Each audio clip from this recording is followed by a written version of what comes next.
श्री गजानन महाराज विजय ग्रंथ अध्याय 14वा। श्री गणेशाय नमः।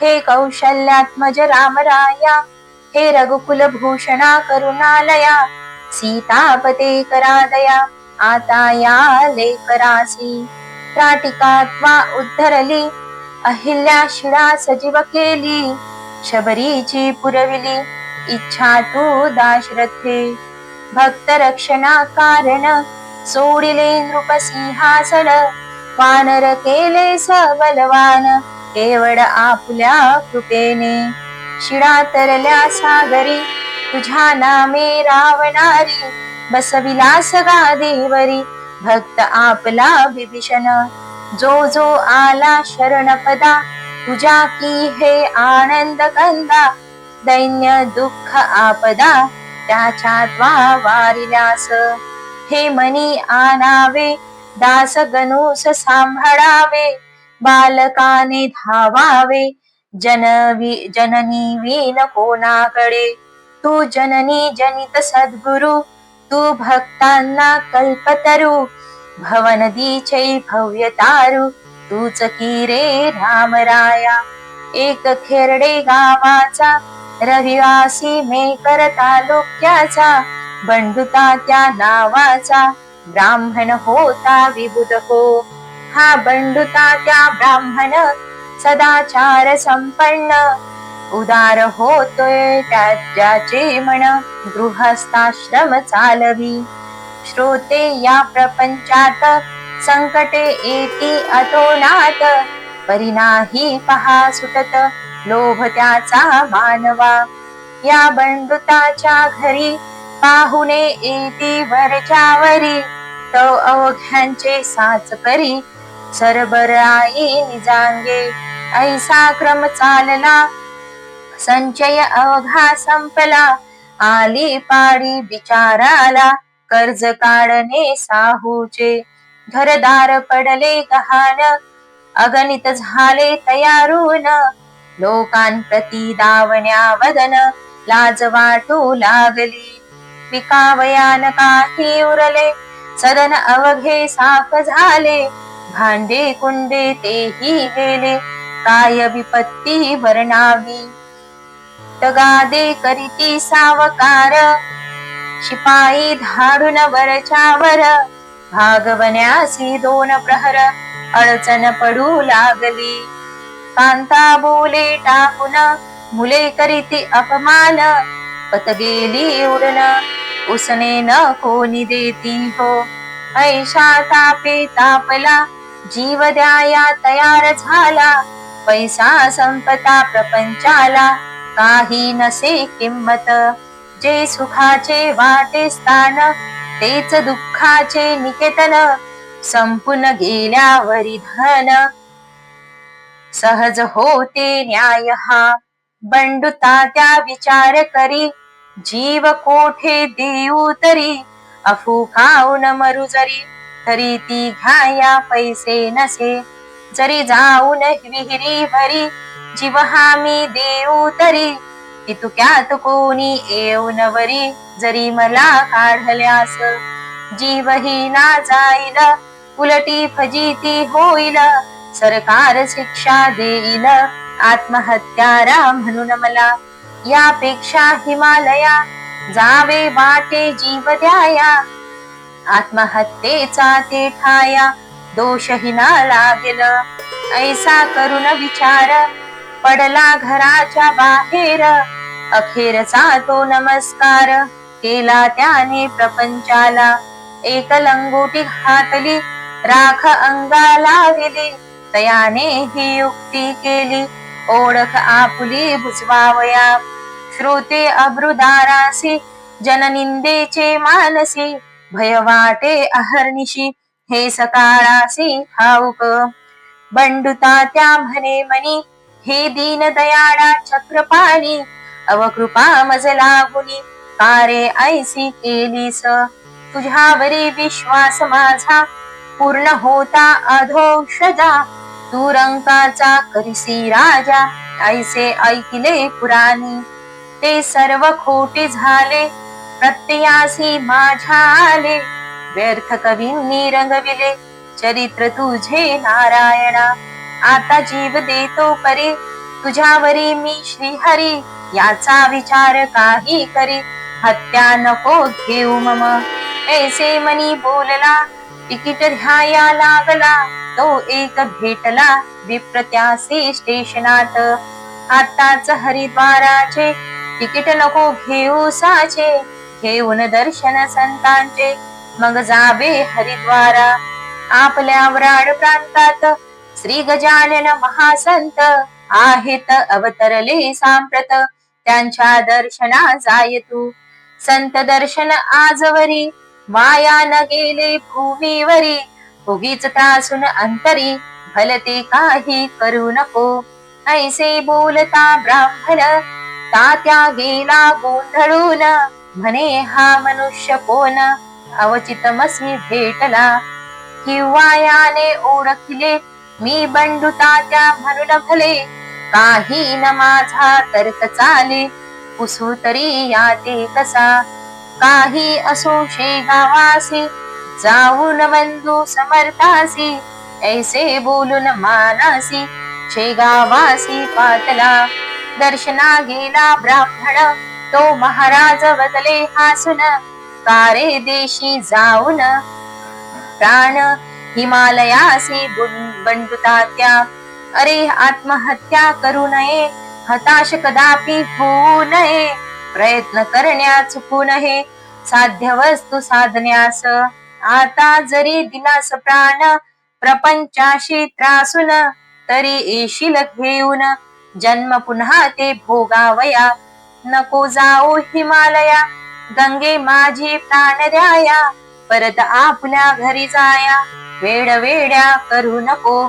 तिकीट घेता जो भेटला स्टेशनावरी ब्राह्मण तुला, ओळखले का सांग त्याला तो कोण होता हे काही. जा आता घरी परत राहू नको लवही येथ, बापा तुझ्या मळ्यात आहे एक म्हसोबा. त्या म्हसोबाच्या पूर्वेसी बाभुडीच्या झाडापाशी, खोदून पहा मेदिनीसी 2 प्रहर रात्रीला. काम जमीन खोदण्याचे तूच एकटा करी साचे, खाली 3 फुटाचे द्रव्य तुझला सापडेल. त्यातून थोडे कर्जदारा देऊन ऋणमुक्त होई खरा. नको सोडूस बायका पुरा उसने वैराग्य वाहू नको. ऐसे बोलता गजानन आनंदला तो ब्राह्मण, आला खेरड्यास परतून राख पुसून अंगाची. रात्रीची या वेळेला मळ्यात म्हसोबासी आला, बाभुडी खाली लागला जमीन खोदाया कारण. तो 3 फुटावर लागली श्रोते घागर, एक तांब्याची साचार वेडणी होती जिच्या मुखा. त्या तांब्याच्या घागरीत मोहरा सोन्याच्या 400 पडल्या त्याच्या दृष्टीप्रत, मग काय विचारिता. तरी घागर घेऊन या लागला तेथेच नाचावया, जय जय गजानन गुरुराया ऐसे मुखे बोलून. त्याच द्रव्ये करून फेडिले त्याने अवखेरून, मळा होता पडला गहाण तोही आणला सोडवून. घडी बसली प्रपंचाची ही गजानन कृपेने साची, वृत्ती बंडू तात्याची गेली अति आनंदून. जेवी मृत्यूची घटका भरता अमृत कलश या वाहता, वासागरा माझी बुडता तारू दृष्टीस पडावे. बंडू तात्यास तैसे झाले दुःखाचे ते दिवस सरले, मग त्याने पुढे केले येणे पहा शेगावा. दान धर्म तेथे गेला मोठ्या प्रमाणा माझी भला, गजाननाच्या पदी झाला लील अनन्य भावाने. तई महाराज वदले त्यासी आम्हास तारे वंदिसी, ज्याने दिला आहे तुसी द्रव्य घटतो वंदितया. आता तरी येथून खर्च करावा सांभाळून, उगे न करी उधळेपण त्यात नसे सार काही. जनसुखाचे सोबती निर्वाणीचा श्रीपती, त्याची सदैव करी भक्ती तो न उपेक्षी कदा तुला. ऐसा उपदेश ऐकिला समर्थांचे वंदुन भला बंडुता त्या गावास गेला आपल्या अति आनंदे एकेकाळी सोमवती पर्व आले निश्चिती जी का अमावस्या येती सोमवारी ती सोमवती हो या सोमवतीचे महिमान पुराणात केले कथन या दिवशी नर्मदा स्नान अवश्य म्हणती करावे म्हणून शेगावची मंडळी नर्मदेस जाया तयार झाली तयारी त्यांनी अवघी केली पडशा वगैरे भरून मार्तंड पाटील पंकटलाल मारुती चंद्रभान बजरंगलाल यांनी केला एकमेळ ओंकारेश्वरी जाण्याचा बंकटलाल म्हणे अवघ्यांसी आपण जातो नर्मदेसी घेऊ सांगते महाराजांसी स्नान कराया नर्मदेचे चौघे मठा माझी आले समर्था विनवू लागले ओंकारेश्वरी गुरु मावले चला आमुच्या समवेत तुम्ही असल्या बरोबर काळाचाही नाही दर घाला आम्हास पायावर त्या ओंकारेश्वराच्या हा अधिकार माते विना नाही पहा इतरांना आमुची विनंती हीच चरणा न्यावे आम्हा नर्मदेसी तुम्ही आल्या वाचून आम्ही न हालू येथून बालहट्टा लागून जननी तीच पुरवी तसे महाराज म्हणाले तयासी आहे नर्मदा माझ्या पाशी उगीच त्रास घ्यायासी जाऊ कशाला तिला मग मी या मठात बैसून करीन नर्मदेचे स्नान तुम्ही या सारे जाऊन श्री ओंकारेश्वराला तेथे राजा पूर्वकाली मानधाता भाग्यशाली होऊन गेला महाबली दिगंत ज्याची कीर्ती असे श्री शंकराचार्य गुरुवर यांनी कराया जगद्दोद्धार तेथेच दीक्षा साचार परमहंसाची घेतली जा तुम्ही तयास्तला भेटा माझ्या नर्मदेला मात्र नेऊ नका मला उगाच आग्रह करून आता परवाचे प्रयोजन नाही राहिले मज लागून ऐसे ऐकता चौघे जण घट्ट धरती पायाला काही असो तेथवरी चला आमच्या बरोबरी लगेच येऊ माघारी स्नान करून नर्मदेचे महाराज म्हणाले ठीक ठीक तुम्ही दिसता दांभिक नर्मदेचे आहे उदक या आपल्या विहिरीमध्ये तिला टाकून आपण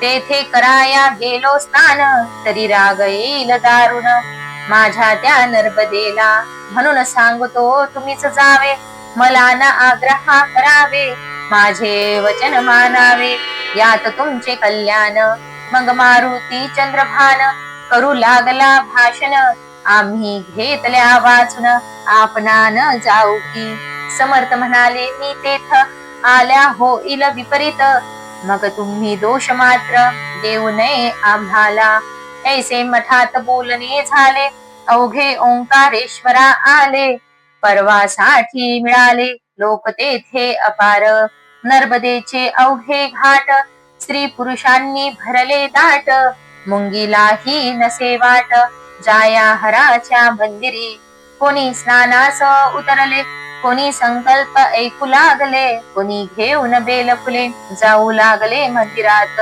कोणी बर्फी पेढे खवा बसून खाऊ लागले मेवा हव्या मागे लागला थवा तेथे भजन कर्यांचा पर्व संपेपर्यंत अभिषेकाचे मंदिरात गर्दी झाली अत्यंत शब्द कोणाचा कोणाकडे रम्यशा त्या ओंकारी समर्थांची बैसली स्वारी पद्यासन घालून काठावरी त्या महानदी नर्मदेच्या चौघे दर्शन घेऊन आले समर्था विनवू लागले आता पाहिजे सोडिले जाणे सडकेने आपणा काकी भीड झाली फार गाड्या मोडती वरचे वर बैलगाडीचे गुजार आहेत आपल्या त्यातून खेडी घाट स्टेशनाला जाण्या येण्याचा करार केला गाडीवाल्याने तो भला न सांगता गुण बैलाचे ते बसता आले कडून आपण होता म्हणून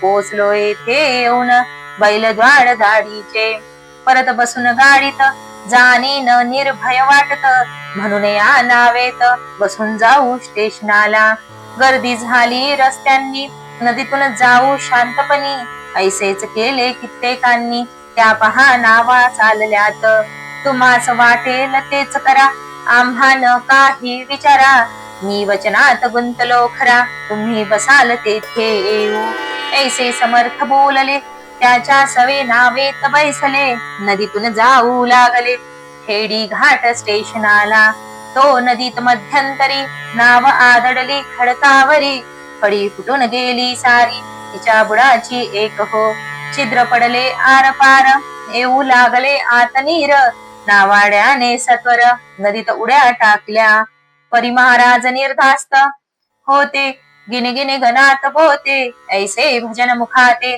चालले होते अखंड मार्तंड बजरंग मारुती घाबरून गेले अति उडू लागली धडाधडा छाती बंकटलालाची विबुध हो चौघे समर्था बोलले आम्ही अपराधी आहो भले आम्ही न तुमचे ऐकले शेगावात दयाळा त्याचे दिले आम्हा फळ तुम्ही आज तात्काळ नर्मदाच झाली काळ आम्हाला घे बुडवावया गुरुराया आपली वाणी वेद तुल्य मानो येथुनी वाचवा या संकटातनी शेगाव दृष्टी पडू द्या ऐसे जो ते बोललात तो निम्म्यावरी पाण्यात नाव बुडाली लोटत लोटत एक फरलांग गेली हो काठी लोक बोलती ऐसे मेली ही पाच मानसे आता याचा भरवसा नसे अथांग पाणी नर्मदेला तई म्हणाले गजानन नका हो हैराण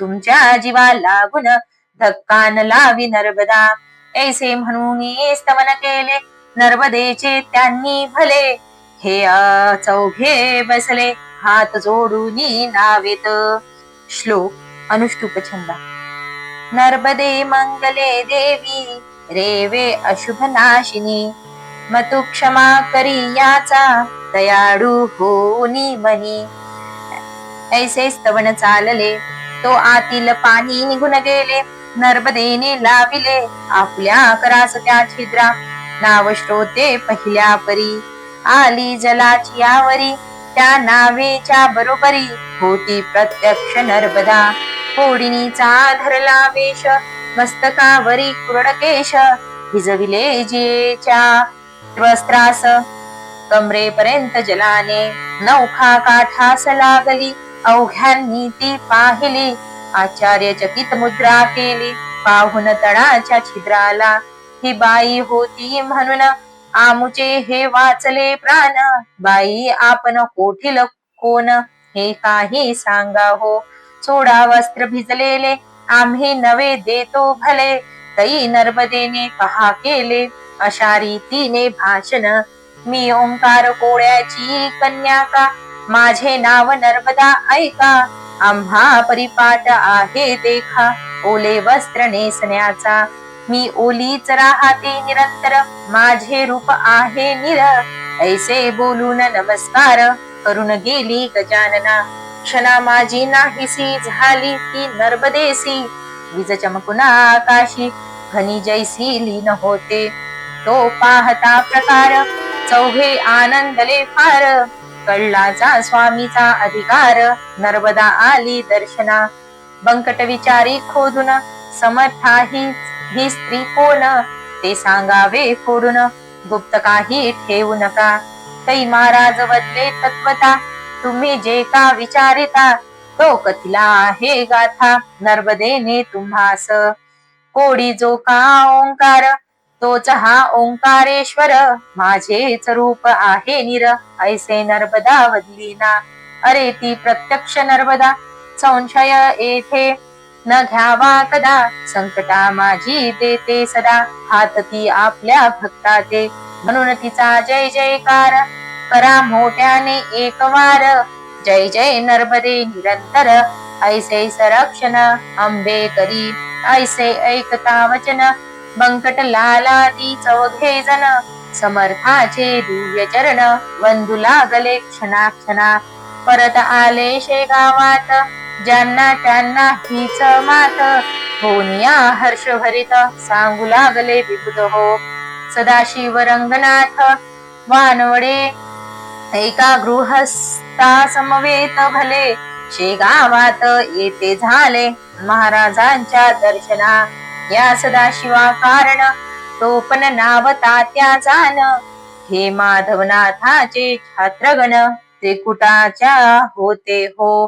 या माधवनाथा प्रत योगांगे होती अवगत. ज्यांचा शिष्यगण माळव्यात आहे मोठ्या प्रमाणी. सदाशिव आले शेगावाला जेव्हा श्रीच्या दर्शनाला. तेव्हा महाराज भोजनाला बसले होते मठात. सदाशिवाशी पाहून माधवाची झाली आठवण. गजानना कारण संता जाणती. वानवडे येता क्षणी महाराज बोलले मोठ्यांनी. अरे नाथाच्या शिष्या लागुनी बसवा आणून माझ्याकडे. त्यांचे गुरु माधवनाथ गेले जेवण इतक्यात. मठी माझ्या समवेत तो हे दोघे पातले. थोडा वेळ आधी जरी हे आले असते तरी भेट त्यांच्या गुरुची खरी होती यांना मठात. आता हे मागून आले गुरु त्यांचे निघून गेले. विरान घेता भले त्यांची करू पूर्तता. वानवड्यासी आलिंगन देते झाले दयाघन. ओरे बंधूची म्हणून ऐसा तो संत प्रेमा. रीतीप्रमाणे सत्कार केला वानवड्यांचा शेगावाला. जाताना त्या निरोप दिला समर्थानी येणे रीती. तुम्ही माधवनाथाला असेच जा भेटण्याला. त्यांचा येथे राहिला विळा तो त्या ध्यायास. ते मी म्हणतो तेच सांगा पदरचे न घाला बघा. आमच्या वाक्या माझी उगा फरक तुम्ही करू नये. म्हणा साथे भोजन हुआ विडा तुम्हारा याही रहा. तो आम्ही आणिला पहा नाथा तुम्हा द्यावयास. हे सारे बोलणे ऐकले त्या वानवड्याने. घेऊन विड्याची 2 पाने गमन करिता जाहला. माधवनाथ हकीकत त्याने कथली इत्यद्भुत. महाराज आपण शेगावात आला होता का ते दिनी. गजानन जे बोलले तैसेच आहे जाहले. भोजन समही त्यांनी केले स्मरण माझे तीच भेट. ऐसा रीती एकमेका आम्ही भेटतो सदैव देखा. येथे शंका घेऊ नका स्मरण तीच भेट होय. त्यांचा माझा एक प्राण शरीर ही मात्र भिन्न भिन्न. हे आहे खोल ज्ञान तेन इतक्यात कडे तुम्हा. बरे झाले आणिला आमचा विडा तुम्ही भला. जो होता राहिला शेगावी शिष्य हो. पाने देता वानवड्यांनी ती भक्षिली नाथांनी. खलबत्त्यात कुटुनी थोडा प्रसाद दिला त्याला. संत भेटी होती कैसी हे चांगदेव 65शी. सांगते झाले ज्ञानराशी श्री ज्ञानेश्वर महाराज. ती 65 मनियाना म्हणजे ह्या कडतील खुना. स्वानुभवाच्या ठाई जाना वावन तर्का कारणे. योगी वाटेल तेथुनी भेट एका मैका लागुनी. भेट ठाईच बैसुनी होते त्यांचे कौतुक हो. हे शेख महम्मद श्रीगोंद्यात तुकाराम होते देहूत. आग लागता मंडपाप्रत देहू माझी कीर्तनाच्या. ती शेख महम्मदांनी विजविली श्रीगोंद्यात बसुनी. हे महिपतींनी लिहुनी ठेविले भक्ती विजयात. जाऊन हळी खेड्यात विहिरीत बुडता पाटील सुत. वाचविले देऊन हात महाराज माणिक प्रभूंनी. खरा योगी असल्या विना ऐसे कौतुक होईना. हे न साधे दांभिकांना त्यांनी गप्पाच माराव्या. योग अवघ्यात बलवत्तर त्याची न एकुणासर. करणे असल्या राष्ट्रोद्धार त्याचा अवलंब करा हो. श्रीदास बनू विरचित हा श्री गजानन विजय नामे ग्रंथ. ऐकोत सदा प्रेमळ भक्त निष्ठा ठेवून ग्रंथावरी. शुभं भवतु. श्री हरिहरार्पणमस्तु. इति श्री गजानन विजय ग्रंथस्य चतुर्दशोऽध्याय समाप्तम्.